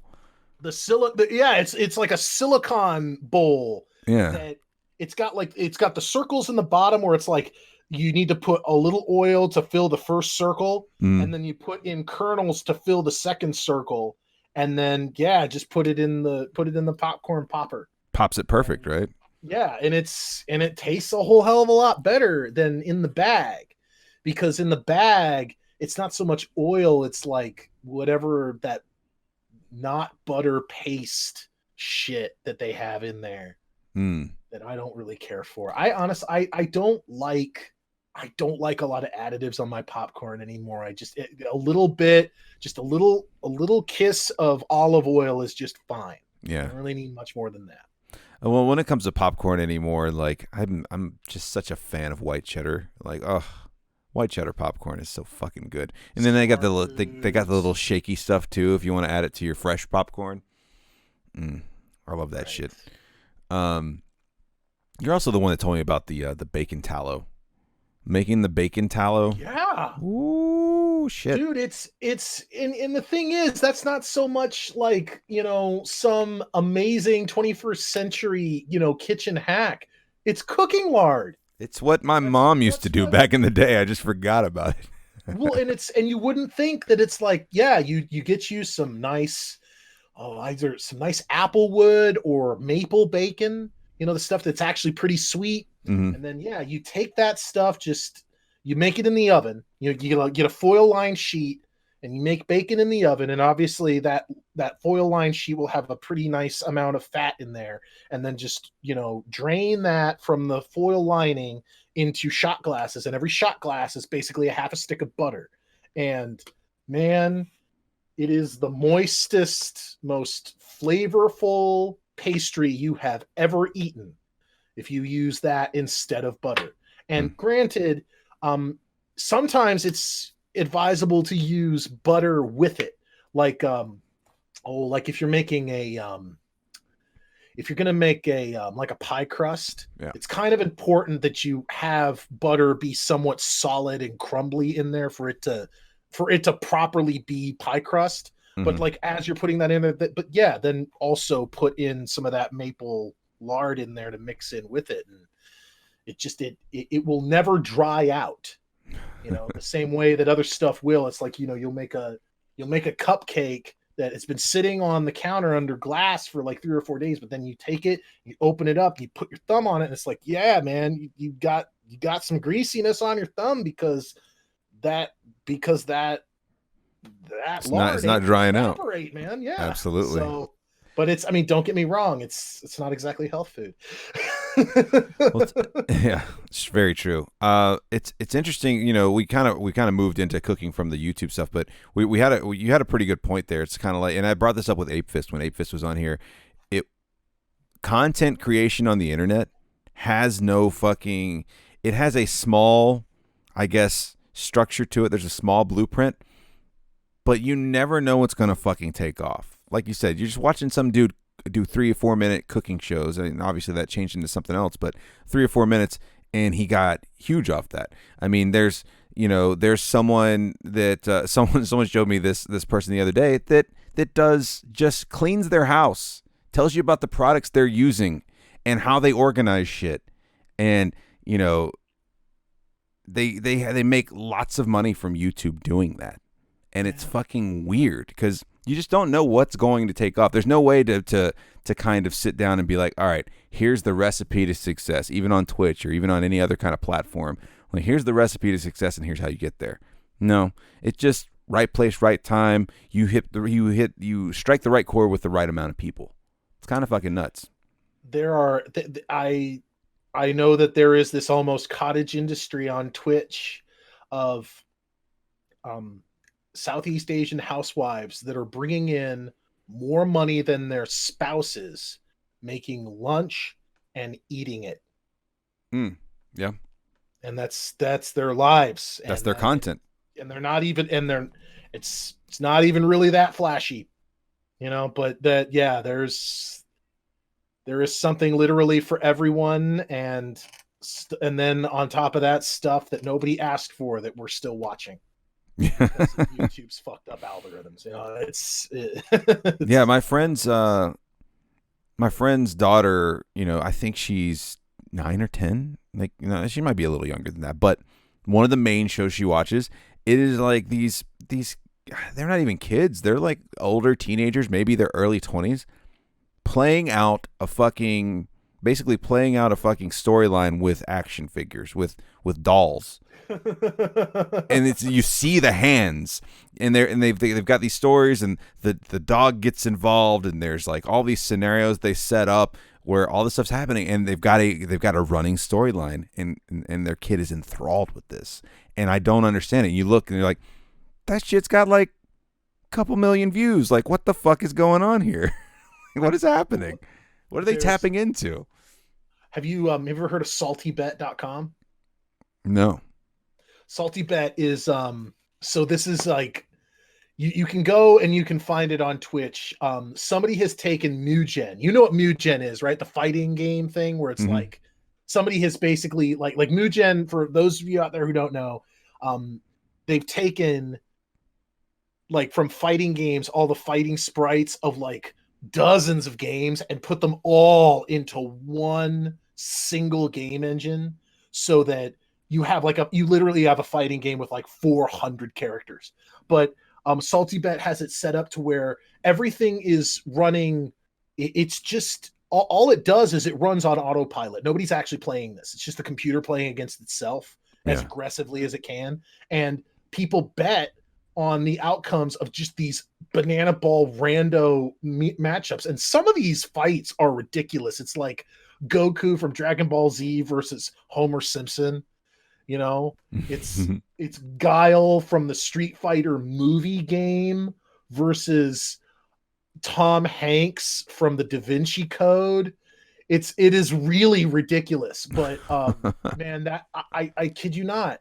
And all the while that's going on, everybody's taking bets and like, you know, doing this stuff on the outside of it's like, oh well, who's gonna win?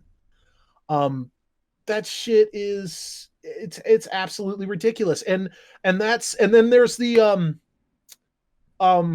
man, every now and again it's like I sent you the new link because the old one got shut down, but the Beavis and Butthead channel, that MTV channel. Oh yeah, that retro channel where it was just recorded MTV from like the mid 90s.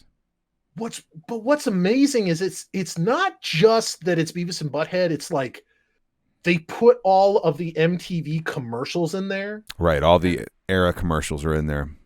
And there is just something really comforting about that channel. And it's not just the Beavis and Butthead. I'm really starting to think more than anything, it's the commercials. You know, that's the stuff that's really kind of, you know, hitting the nostalgia button for me. Yeah. Wouldn't have thought it be what's really interesting and what's really kind of powerful. But then they also, you know, I guess part of why it works so well is because they do the music videos. If they didn't have the music videos, it would suck. Yeah, like it's kind of rough because I want to say that when the DVDs came out, they didn't have the rights to the music videos, so it was just the straight story. And then you revealed just how shitty that show really was. Absolutely. You needed it in small 3 to 5 minute spurts, and then you interject it with basically them doing what Mystery Science Theater 3000 does. And they just pick apart videos and they just talk shit during videos. But straight through, it's kind of unbearable, to be honest with you. Like the straight up episodes without intersplicing of music videos is pretty unbearable. Because they were that dumb. And you remember when this was like maybe 6 years ago, MTV decided, oh, hey, we're going to make some new episodes. Yeah. And it was like, on the one hand, it was the same phenomena all over again, where like the storylines of them were kind of dumb, but when they started making fun of Jersey Shore and modern music videos, then it's like I fell right back into the old. It's like, oh no, this is why I loved it. But Absolutely. Then again, it's like, this is why this will not, we're not allowed to have this, because MTV will not allow a show on its own network to make fun of its bread and butter demographic of teen girls. You can't make fun of the teen moms, you know, because then they're going to be angry and butthurt and not understanding that, nah, man, that's kind of something that MTV lost. MTV lost its capacity to not take itself that seriously. Right. Yeah, and I don't know. I mean, that's more I think about it, that was the attraction of that show, was the fact that they made fun of the culture that was around them. I mean, yeah, a lot of times it was pretty there were a lot of times where it was pretty obscure music videos, but then there was a lot of time where it was like main music videos of the time too. Sometimes the obscure ones were even better, right? Because, you know, it felt like, I mean, again, we were what, 9, 10 years old when that show had just come on the air? Between 10 and 13, like, yeah. That was like just when we were starting to kind of get away from Nickelodeon. And this was kind of like that perfect onboard for MTV. It's like, oh, hey, it's a cartoon on MTV. Mm-hmm. but no, I really enjoy like every now and again that Twitch channel will sort of resurface. I've looked back into it. Apparently they had a channel that was all married with children all the time. And that's another one of those. It's like, yeah, I'm sure that streaming services don't much care for that. This is not the same as like, obviously with like Mr. Rogers and Bob Ross, PBS is not going to go ape shit over, rights management with that kind of thing. Right. Which kind of just adds to why why that content is still really fucking awesome. But no, I enjoy the work that whoever was making that channel was putting into it, because obviously they're not like HD rips of the show, but damn if it didn't, like, again, the promos and stuff, you can tell it's stuff that he is sort of curated from rips off of old VHS tapes that have been uploaded to YouTube. Right. But that he's taken and kind of cleaned up a little bit on top of it. Mm-hmm. And then he superimposes it on like like an old tube television, like the kind that a 10-year-old would have in their room. And then that was the TV they had in their room to play video. CRT lines, all that stuff. Yeah. Yeah. Like a 12-incher. Right. Tiny. Yeah. But yeah. And then it's like, yeah, but all within that package, it looks just fine. It looks great. In fact, and they did, man, they had some MTV oddity stuff. They had like the Max on for a little while. Cartoon Sushi I saw too. Yeah, all like the old Liquid Television shit. Yeah, I still think about Cartoon Sushi. I loved Cartoon Sushi. But yeah, that was something I would just keep on. After you told me about it, I would just keep it on in the background for the longest time. And then, I mean, after a while, it eventually loops over itself, and I'm like, okay, I saw this, so I can just bump away from it or whatever. But it was just cool stuff to have on the background because, again, just like we started talking about on this episode, the nostalgia, the nostalgia's there. It's the yearning for a time when things were different. The yearning for a time before everybody had a fucking voice, or thought they had a voice, I should say. It's different. What will we remember? And the hallmark of it is that we know it's fake. Right. There's going to come a point where, there's going to come a point where we're just going to be done. No, we know that this is all unsanctioned. Yeah. What will the Roaring '20s bring us? Who knows? What's going to happen this time around? Are we going to, party until another inevitable crash of the stock market or whatever the hell's going to happen? Who knows? I don't know. Well, isn't that, that was something that, at the risk of getting too political, that was something I saw in the news yesterday, that you can't tell, are the billionaires warning people or threatening them that if you nominate Elizabeth Warren, the stock market's going to tank? And it's like, again, that sounds like a threat. Yeah, it sounds more threatening, but everything sounds like a threat now because everybody's like kind of, and it doesn't even have to do with politics. Everyone's just in their camps. Like you said, tribal rage. Everybody's in their fucking camps.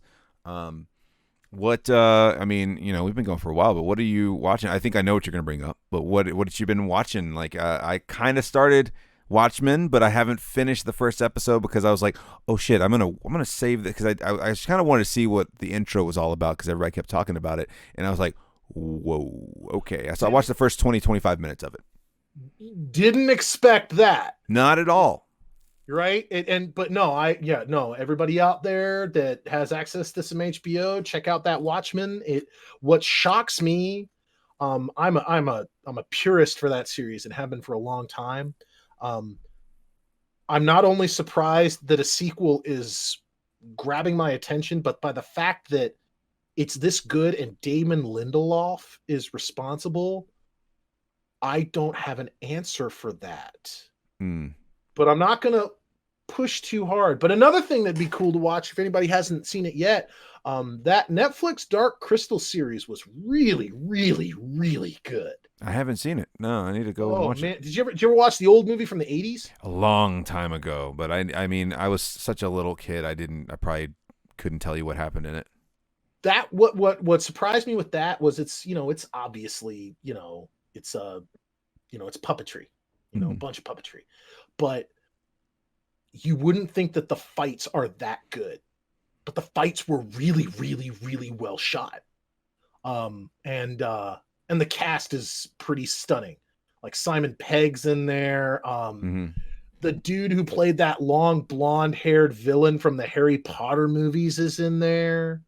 Taika Waititi's in there. A bunch of Game of Thrones alumni is in there. But it's very well done and it looks really good. That was a very, very good show. And then also it's coming up in about 2 weeks on the 12th, that Mandalorian show. I'm definitely going to be checking that out. Honestly, I'm more interested in that than episode 9. I'll go see episode 9, but episode 9 is there to sell me toys. Mandalorian is there to make me feel something. Right. What is, like, just in a quick sum up, what is Mandalorian focused on? What's the gist behind it? As I understand, it's after Return of the Jedi, but before the new sequel trilogy stuff. It's before Force Awakens, so Empire has fallen, but there's still remnants of it, kind of floating around. And it's some dude dressing up like Boba Fett, going out collecting bounties. It's got Jon Favreau is spearheading it, but there's a bunch of people behind it. Gina Carano's in it, which, don't get me wrong, I've never been the biggest fan of Gina Carano's acting, but I still think Gina Carano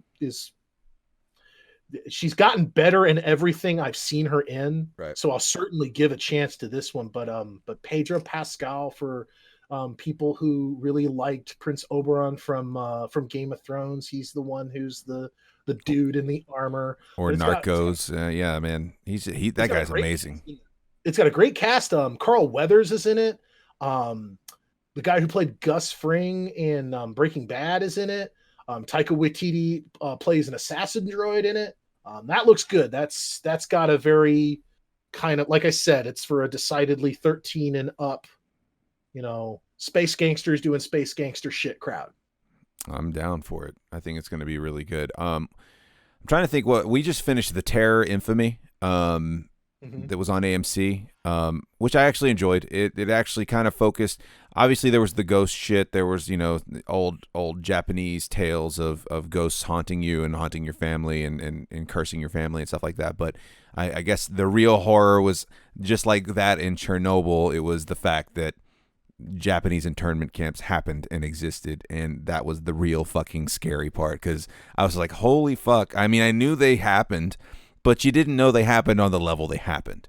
And you're just kind of like, well, we didn't quite hit a fucking, German extermination camp, but goddamn if we weren't trying to model ourselves after it, because it wasn't pretty at all. It wasn't pretty. The cut is decidedly more intense than the version we watched when we were in grade school. 100%. I mean, it was a couple of pages in the history book when we were in school, and this is just like and it had George Takei in it, which, he grew up in an internment camp. And what I thought was cool is they got as many actors and cast and crew that they could, that had that in their past, like that in their history, their family history. Because at the very end of the season, they would put up a picture of one of the actors, and then they put up, old pictures of family they had that went through the Japanese internment camp process and stuff like that. And they did the same with people who may have been grips on the show and shit like that, which I thought was a really cool touch. Just people whose families were affected by that shit. The story itself was actually really, really fucking good. And I who doesn't love creepy Japanese horror, stories and ghost stories and shit like that.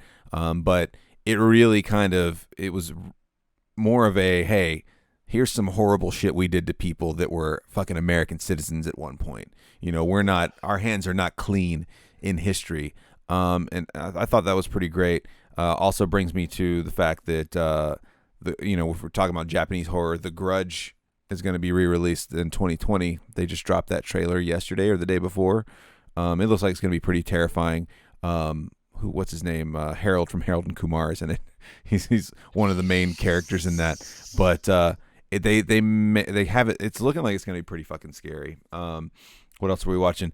it's campy as fuck, and you know the series has been around forever. But American Horror Story 1984, we've been watching that. We've been keeping up with it, and they're really leaning hard into. It feels like you're watching a movie from USA's Up All Night from back in the early 90s. Man. It's chock full of just the bad acting, the bad hair, the bad costumes, like all that shit is in there. Those synth scores, they're like, yeah, they're not like it's not the cool dark synth stuff. It's like the preppy shit. Yeah.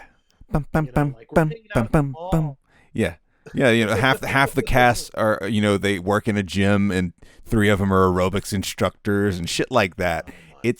They hit all those chords with AHS 1984. So I haven't been into that show since the Coven, maybe Coven. I think I dropped off during Coven, and the last full season I watched was Freak Show, I think. So I've been out of touch with that show for a while. But the thing I love is the fact that it doesn't matter. I mean, they have their threads that connect them, but completely different cast in this one, completely different story, and just we're living on nostalgia again. So they lean right heavy into that neon and sharp lettering and all that shit. Like the intro is all just old aerobics videos that they're putting like dark synth music over. Man. So if you get a chance if you find somewhere to watch that online, it's pretty good. We did go my 80s nostalgia, man. we did go see Joker, and then we're really getting. I think this weekend or maybe early next week we're gonna go finally see Zombieland 2. Another sequel that I'm skeptical about because much like Anchorman 2 and the sequel to Super Troopers, did they wait too long? I don't know. They might have. And also sometimes it begs the question: Did anyone ask for this? I do remember they tried to do it. We've been asking for a Dread sequel. I don't remember anyone asking for a sequel to Zombie. I remember asking for it like right after it came out, but I don't remember asking in the past 5 to 7 years. And they did try a TV show. I don't know if you remember Amazon pilot season. They tried, I do remember the it cratered. Oh, it was so bad. It cratered. But Fagin, thank you so much, man. We've done a couple hours here almost. Yeah, right. Well, we'll have to do it again sometime. Yeah, absolutely. I'm trying to get back into doing all this and broadcasting it live. I actually really enjoy it. And sometime, because I've been building Castle Ravenloft. We'll have to get some people together for some get the crew Dragons nonsense, because I have the Castlevania castle with the Dracula dude inside who's gonna murder everybody. He's gonna murder us all. Because I've got some free time. Hell yeah. That was the thing that was holding me back for years. The fucking schedule. The schedule is always holding you back. It's not a problem anymore. You're a slave. You were a slave to the schedule. You are now free.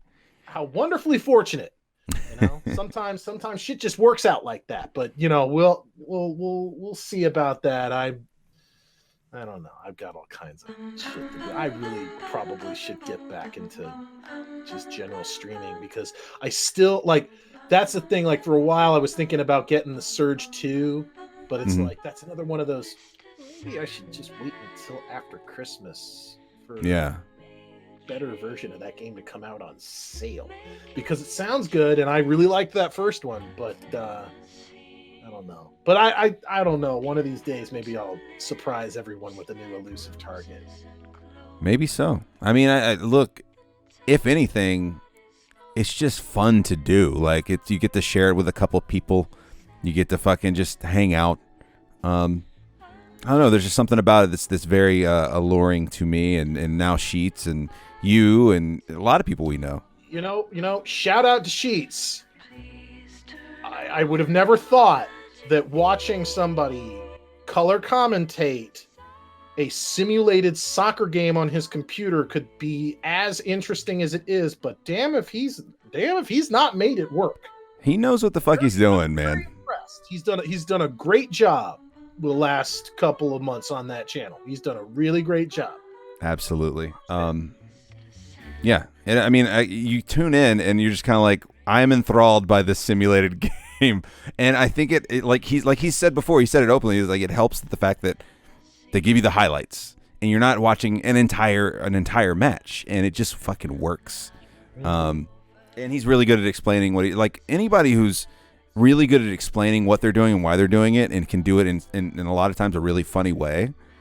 Like, he just is able to do that shit, and I don't know, because I can't delve into a game like that. Like, I don't know where I would even start making that an interesting thing, but he fucking does it. So yes, shout out to Sheets Live. How do I jump, Sheets? What button shoots? Yeah, so shout out to Sheets Live. Check him out on Twitch. Fatalities, man. How do I do the fatalities? Yeah. What's the fatality code? I want to punch his head off.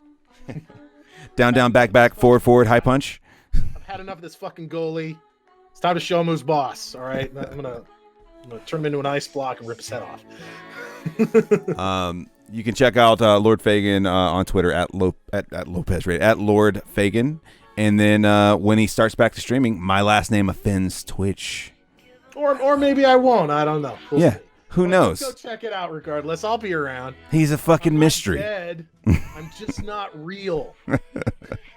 Well, thank you for being on, man. I really appreciate it, and thank you guys for hanging out live, and thank you for listening downloaded from your favorite podcast app. You can follow the show at LopezRadio, and you can check out the show on LopezRadio.com.